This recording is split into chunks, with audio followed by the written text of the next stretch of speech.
بھارت میں امن کی بات کرنا بھی جرم بنا دیا گیا۔ بھارت میں مذاکرات کے حمایتی بھی دہشت گرد قرار دے دیے گئے۔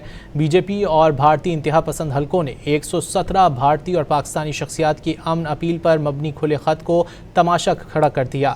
بھارتی میڈیا کے مطابق گودی میڈیا کو امن کی بات کرنے والوں کو دہشت گرد قرار دینے کا کھلا لائسنس دے دیا گیا۔ سیاسی ماہرین کا کہنا ہے کہ بھارتی حکومت ہندو اکثریتی معاشرے کو پاکستان مخالف نعروں سے گمراہ کر رہی ہے۔